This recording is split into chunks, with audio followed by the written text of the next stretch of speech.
Madam, gas আইছে। ও আচ্ছা, gas নিয়ে আসছো? তোমার গ্যাসের বোতলের দাম কত? ম্যাডাম, 1850 টাকা। ও আচ্ছা, ঠিক আছে, তুমি দাঁড়াও, আমি 1850 টাকা নিয়ে আসতেছি। আচ্ছা ঠিক আছে ম্যাডাম, তাড়াতাড়ি আসেন। আচ্ছা ঠিক আছে, আসতেছি।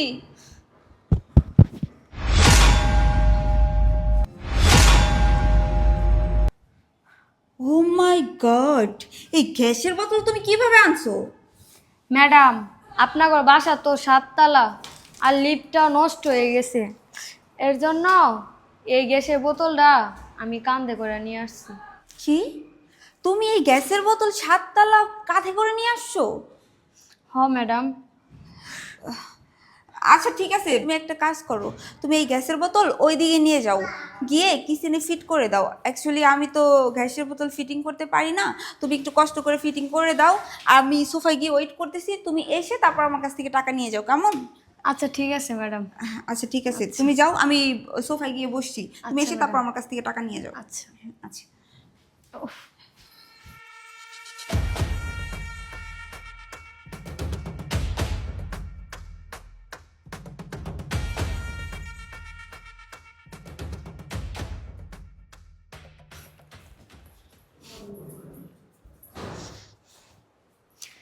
ম্যাডাম, আপনার গ্যাসের বোতল আমি লাগাই দিয়ে আসছি। আচ্ছা ঠিক আছে, তুমি বসো। আরে আরে, কি করতেছো? এইখানে কেন বসতেছো? সোফায় বসো। ম্যাডাম, আমি তো গরিব মানুষ, আমার সারা শরীরে কাপড়ে ময়লা। আমি যদি এই ময়লা কাপড় নিয়ে আপনার এই দামি সোফায় বসি, তাহলে তো আপনার দামি সোফাটা নষ্ট হয়ে যাইব। আরে তুমি এসব কি বলছো? দামি সোফা নষ্ট হয়ে যাবে মানে? আরে তুমিও তো আমাদের মতো রক্তে মাংসে গড়াই মানুষ। আর তাছাড়া একটা সোফা কখনো মানুষের চাইতে দামি হয় না। এত কথা বলো না তো। বসো, বসো এখানে। আরে বসো না, বসো। এই নয়ন, কি করো তুমি? ওই যে গ্যাসওয়ালা আসছে, ওর জন্য 1850 টাকা বিল হয়েছে, নিয়ে আসো তো। আরে বাবা, রেডি হচ্ছি, আমি আসতেছি টাকা নিয়ে। আচ্ছা একটু তাড়াতাড়ি আসো। ঠিক আছে বোন, তুমি এখানে বসো, আমি তোমার জন্য এক গ্লাস ঠান্ডা শরবত বানিয়ে নিয়ে আসি, কেমন? তুমি এত কষ্ট করে 7 তলা বেয়ে বেয়ে উঠছো। ওকে। আচ্ছা একটু চালো চালো আইসেন, হ্যাঁ, আমার তো আবার অন্য অন্য বাসায় গ্যাস দেওয়া লাগবে। আচ্ছা ঠিক আছে।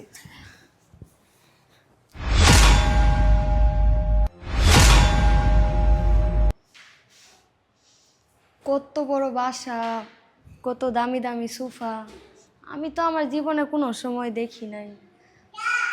ম্যাডাম মনে হয় অনেক বড় লোক। উড়ি আল্লাহ, কত বড় দামি ফোন, আমি তো কোনো সময় এগুলা ফোন দেখিও নাই। দেখি একটু এটা ফোন কেমনে চালু করে।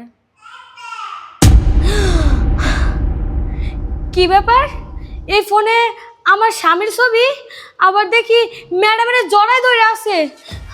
মানে আমরা তো এলাকার মানুষ সবাই জানি আমার স্বামী মরে গেছে, এখন তো দেখি আমার স্বামী বাচ্চা আছে। এই ছোটো ছোটো দুইটা পোলাপান নিয়ে কত কষ্ট করে আমি সংসার চালাই, আর আমার স্বামী এত বড় বাড়িতে থাকে, আমাদের খোঁজ খবর নেয় না। আঙ্গর কথা কি একটু মনে পড়ে না? আল্লাহ। কি ব্যাপার, ওই মেয়েটা আমার ফোন নিয়ে এইভাবে কি দেখতেছে, আর আমার ফোন দেখে দেখে ওইভাবে কান্না করতেছে কেন? বিষয়টা তো বুঝলাম না, বিষয়টা তো একটু রহস্যজনক লাগতেছে। এর পিছনে কি আছে, কি কারণ আছে? এই ঘটনা আমার অবশ্যই উন্মোচন করতে হবে। আমার ফোন দেখে দেখে একটা মেয়ে তো এমনি এমনি কান্না করতে পারে না, এর ভেতরে নিশ্চয়ই কোনো কারণ আছে।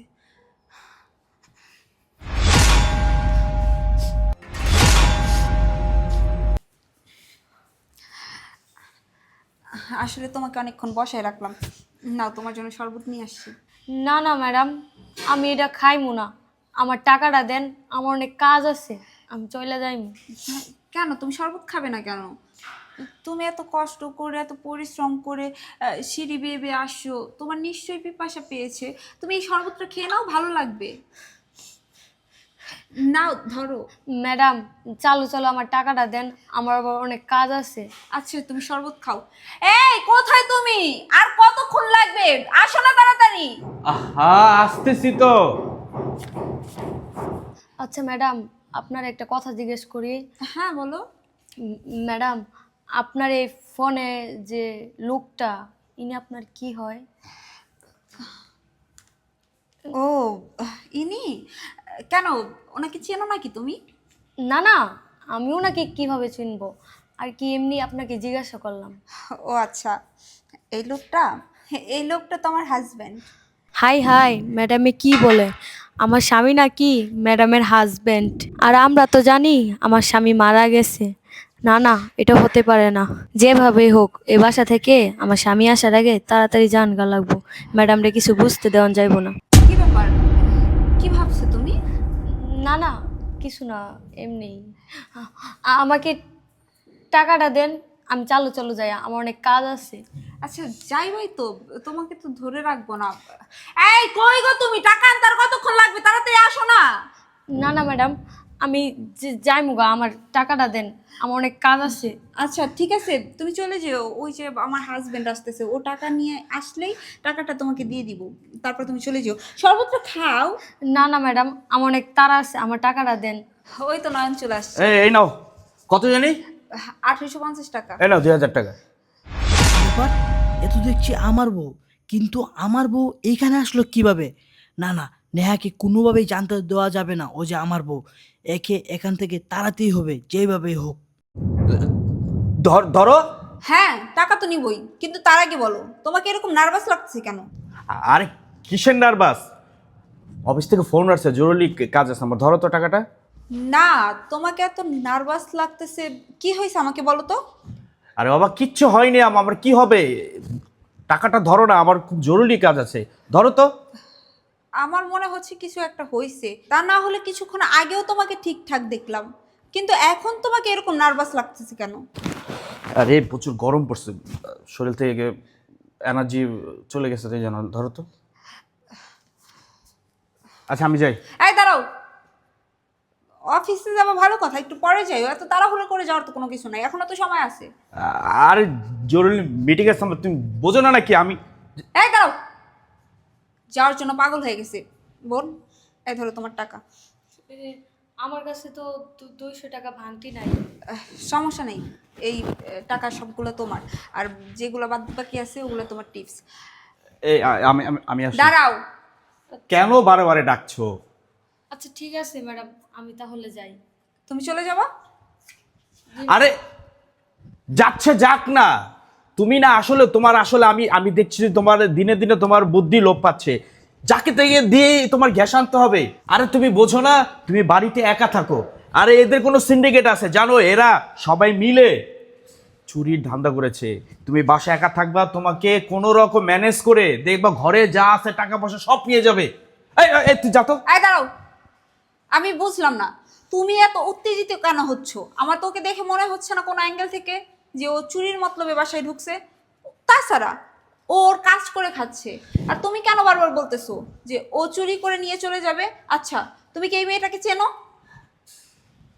আমি আমার জীবনের প্রথম এই মেয়েকে দেখলাম, আর ওর দেখেই তো মনে হচ্ছে যে মনে হয় যে চোরের মতো দেখা যাচ্ছে। ওই চুরির মতলব করে এখানে আসছে জানো। শুধু আমি বাড়িতে আছি বলে ওর আসল রূপটা তুমি দেখতে পাচ্ছ না। এই এই এই ছোট লোকের বাচ্চা, যা। এই দাঁড়াও, একটা মানুষকে চেনো না জানো না, আর তুমি এত শিওর হয়ে কিভাবে বলছো যে ও চুরির মতলবে বাসায় ঢুকেছে?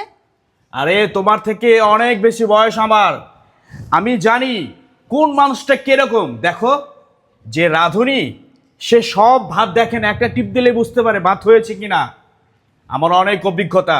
এই এই তুই দাঁড়িয়ে আছিস কেন? বেরো যা। এই মেয়ে দাঁড়াও, আবারও একদম চুপ, তুমি কোনো কথা বলবা না।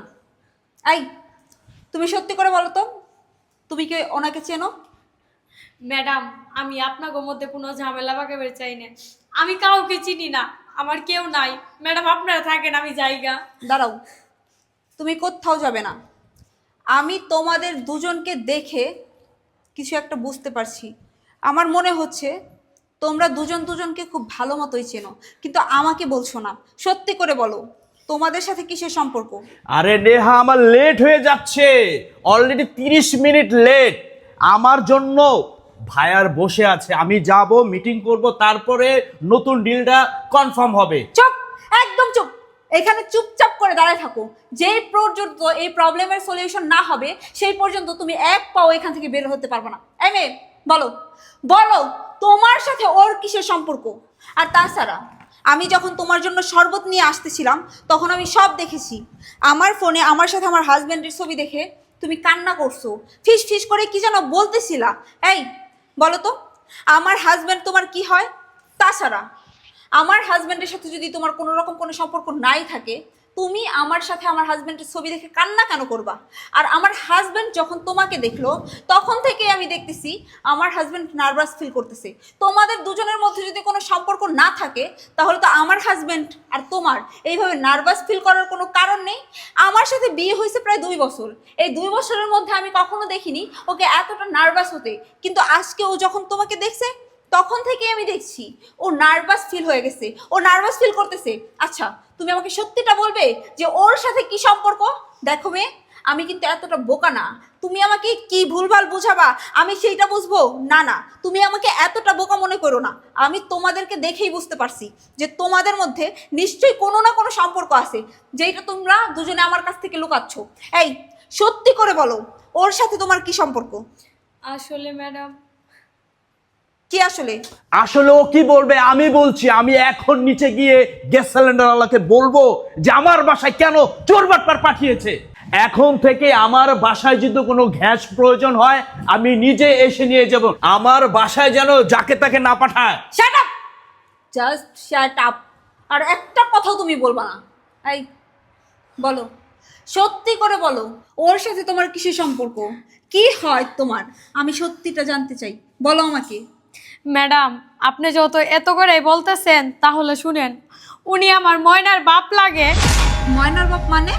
হ্যাঁ, উনি আমার স্বামী হয়। কি? ও তোমার হাজবেন্ড? হ ম্যাডাম, শুনবেন? তাহলে শুনেন ম্যাডাম, 3 বছর আগে এই লোকটি আমারে বলছিল যে উনি নাকি ঢাকা শহর আসবো, টাকা ইনকাম করব, ভালো একটা চাকরি করব।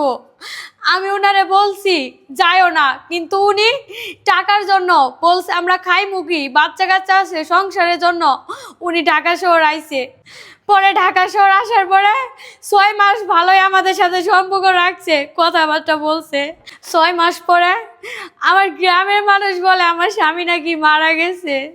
ম্যাডাম জানেন, অনেক খোঁজার চেষ্টা করছি, অনেক খোঁজাখুঁজি করছি এই 2টা বাচ্চা নিয়ে, তারপরেও আমি আমার স্বামীরে পাই নাই। কে না পায়ে গ্রাম অঞ্চলে ঘুরে বেড়াই, কি কাজ করি না করি, ছোট ছোট বাচ্চা নিয়ে কি খাওয়াই মু। আমার একটা শাশুড়ি আছে জানেন, আমার শাশুড়ি অসুস্থ। আমার ফ্যামিলি বলে মা এসব বাদ দে, তোকে ভালো জায়গায় বিয়ে দিব, কিন্তু আমি আমার ছোট ছোট বাচ্চাদের মুখের দিকে তাকায় আমি এসব বিয়ে শাদী করি নাই। মানুষে কত ধরনের কথা বলে, খারাপ খারাপ ইঙ্গিত দেয় এই ছোট ছোট বাচ্চা নিয়ে। অনেকে তো টাকাও দেয় না, 2টা ভাতও দেয় না, কেমনে এই বাচ্চাগুলারে নিয়ে থাই। পরে ঢাকা শহর আইলাম, আসার পরে রাস্তায় রাস্তায় ঘোরাঘুরি করার পর এদিক দিয়ে যাইতাছি, পরে একটা ভাইয়ার সাথে দেখা হয়েছে। ভাইয়াকে সব কিছু শেয়ার করার পর ভাইয়া আমাকে বলতেছে ওইখানে একটা কাজ আছে যে গ্যাস সিলিন্ডার মানুষের বাসায় দিয়ে আসে। আমি না পায়ে একটা মেয়ে মানুষ হয়ে আজকে আপনার ঘরে 7 তলার উপরে একলাই ঘাড়ো করে নিয়ে আসছি ম্যাডাম। জানেন না কতটা কষ্ট হয়েছে, কিন্তু এই ছোট ছোট বাচ্চার মুখের দিকে তাকায় আমি এই গ্যাস সিলিন্ডার নিয়ে আসছি জানেন। আর আজকে যদি এখানে না আসতাম আমি আর এসব দেখতেও পারতাম না যে এই বাড়িতে আমার নিজেরই ময়নার বাপ থাকে, মানে আমার স্বামী। হয়েছে বোন, থামো। তোমার আর কিচ্ছু বলতে হবে না, আমি সব কিছু বুঝতে পারছি। আর এই এই বেঈমান, আমি তোরে এত ভালোবাসতাম, এত বিশ্বাস করতাম, আর তুই কিনা আমাকে এইভাবে ঠকাইছস। তোর গ্রামে বউ আছে, বাচ্চা আছে। কই, তুই তো এটা আমাকে একবারও বলিসনি। তুই আমার পিছনে 6টা মাস ঘুরছস, তারপর আমি তোকে বিয়ে করার জন্য রাজি হইছি। তুই আমাকে বলছিস তুই এতিম, তুই অনাথ, এই পৃথিবীতে তোর কেউ নাই, তুই একা। তুই আমাকে কত কিছু বলে আমাকে ভুলভাল বুঝিয়ে আমাকে বিয়ে করছিস। আমি তোকে বারবার জিজ্ঞেস করছি, আচ্ছা তোমার কি মা বাবা নাই, তোমার কি পৃথিবীতে কেউ নাই? তুই বারবারই আমাকে একই উত্তর দিছিস, না আমার পৃথিবীতে কেউ নাই, আমি এতিম, আমি ছোটবেলার থেকে এতিমখানায় বড় হয়েছি। আমাকে এত বড় মিথ্যে কথা কেন বলছিস? হ্যাঁ, কেন বলছিস? আমার এই বাড়ি গাড়ির লোভে, আমার টাকা পয়সার লোভে? হেই হেই বেঈমান, আমি তোর এতটা ভালোবাসতাম, এতটা বিশ্বাস করতাম, তোর লজ্জা করলো না? লজ্জা করলো না আমার বিশ্বাস, আমার ভালোবাসা নিয়ে এইভাবে খেলতে? আজকে যদি তোর বউ আমার বাসায় না আসতো, তাহলে তো আমি কখনো জানতেই পারতাম না। তুই একটা মিথ্যাবাদী, তুই একটা অমানুষ। আরে তুই তোর বউয়ের কথা নাই ভাবতি, তোর ছোট ছোট বাচ্চা আছে, তোর অসুস্থ মা বাসায়, তুই তাদের কোনো খোঁজ খবর নেসনি, তাদের কোনো দায়িত্ব পালন করিসনি। তুই আমার সাথে সময় কাটাইছিস, আমাকে বিয়ে করছিস। আমি বুঝতে পারছি আসলে তুই মানুষ না, তুই মানুষ নামের অমানুষ। আরে তুই যদি মানুষই হইতি, তাহলে ওই ছোট ছোট বাচ্চাদের কথা ভাবতি, তোর মায়ের কথা ভাবতি, তোর বউয়ের কথা ভাবতি। তুই এইভাবে মা বউ বাচ্চাকে ফেলে শহরে সেই আলিশান জীবনযাপন করতে পারতিস না। তুই শুধু আমার ফ্যামিলিকে না, তুই আমাকে ধোঁকা দিছিস। দিনের পর দিন তুই আমাকে ধোঁকা দিয়ে গেছিস। তোর সাথে আমি দুইটা বছর ধরে সংসার করতেছি, আর তুই এই দুইটা বছর শুধু আমাকে মিথ্যেই বলে আসছিস। আরে তুই বলতি না তুই আমাকে খুব ভালোবাসিস, আমাকে ছাড়া থাকতে পারবি না? আসলে তুই আমাকে কোনোদিন ভালোই বাসিসনি। তুই তো ভালোবাসতি আমার এই অর্থ সম্পত্তিকে। তুই ভাবছিলি বড় লোকের মেয়ে তাকে বিয়ে করলে এই সব সয় সম্পত্তি আমার হয়ে যাবে, কিন্তু না না, এই সয় সম্পত্তির এক কানা করেও তুই পাবি না। আমি যেহেতু সত্যটা জেনেই গেছি, আমি তোর মতো অমানুষের সাথে সংসার করব না। আসলে তুই কাউকে ভালোই বাসতে পারিস না, আর তুইও কারো ভালোবাসা পাওয়ার যোগ্যতা রাখিস না। আমি এতদিন একটা ভুল মানুষকে ভালোবেসেছিলাম, কিন্তু আজকের পর থেকে, এই মুহূর্ত থেকে আমি তোকে শুধুই ঘৃণা করি। আরে এই বেঈমান, কিভাবে পারলি আমাকে এইভাবে ধোঁকা দিতে, আমাকে এতটা কষ্ট দিতে? লজ্জা করলো না তোর? লজ্জা করলো না? একটা বার আমার কথা ভাবলি না? আমি তোকে পাগলের মতো ভালোবাসতাম, অন্ধের মতো বিশ্বাস করতাম। আমার কথা বাদই দিলাম। এই মেয়েটা গ্রামের সহজ সরল একটা মানুষ, ও কিছু বোঝে না। আমি জানি গ্রামের মানুষগুলো খুব সরল হয়। তোর কি লজ্জা করলো না এই মেয়েটার ভালোবাসা নিয়ে এইভাবে সিনিমিনি খেলতে? এই মেয়েটা তোর জন্য গ্রাম থেকে শহরে এসে কষ্ট করতেছে, এত পরিশ্রম করতেছে। সন্তান কি ওর একার? তোর সন্তান না? ও তো চাইলে পারতো নিজে আর একটা বিয়ে করে সংসার করতে, কিন্তু সে করেনি, কারণ সে তোর মতো অমানুষ না, সে একটা মানুষ। তার জন্যই তোর সন্তানদের কথা চিন্তা করে সে কারোর সাথে সংসার বাঁধেনি।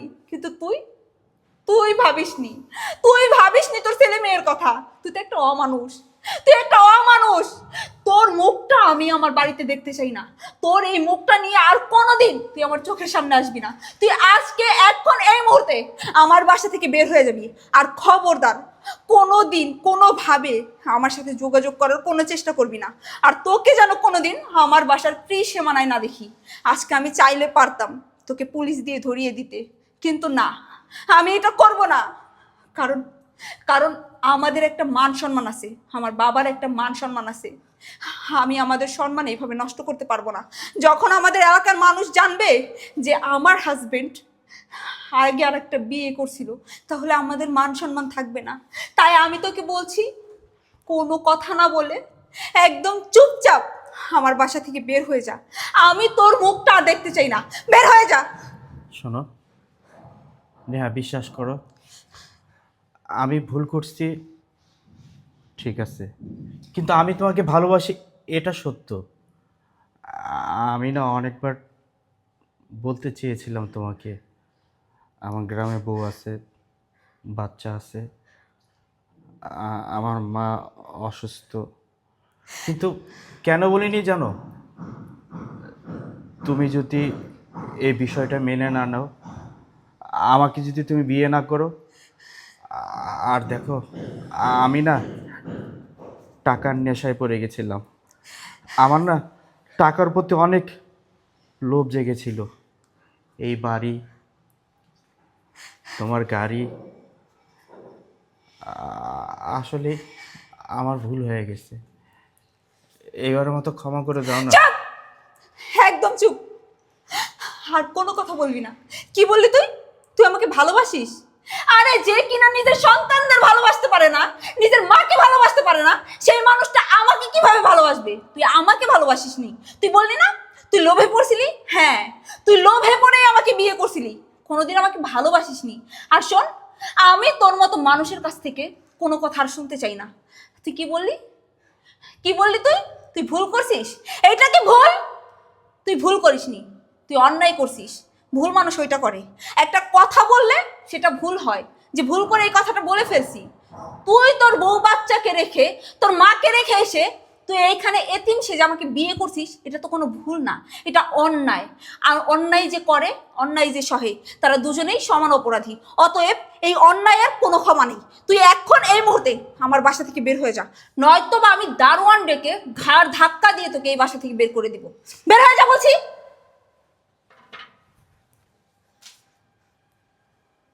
বোন, যাও, আমি তোমার স্বামীকে তোমার কাছে ফিরিয়ে দিলাম। তুমি তোমার স্বামী সন্তান নিয়ে সুখে থাকো। না বোন, এমন স্বামী আমারও দরকার নাই। আমি নিজে কাজ করবো, নিজের সংসার চালাইমু, তারপরও এই অমানুষের সাথে সংসার করবো না। আচ্ছা ঠিক আছে বোন, আমি তোমার সাথে তোমার গ্রামের বাড়িতে যেতে চাই। তুমি কি আমাকে নিয়ে যাবে? আমি তোমার সন্তান এবং তোমার শাশুড়ির দায়িত্ব নিতে চাই। আমাকে সেই সুযোগটা দিবে? তুমি যত এত করে কইতাছো, হ্যাঁ তোমাকে আমি নিয়ে যাব। আচ্ছা ঠিক আছে। ওই অমানুষটা এবার বুঝতে পারবে আসলে কারো কারো ভালোবাসা নিয়ে এইভাবে সিনেমিনে খেলার ফল। ও এখন রাস্তায় রাস্তায় ঘুরবে। আচ্ছা ঠিক আছে, দেখি।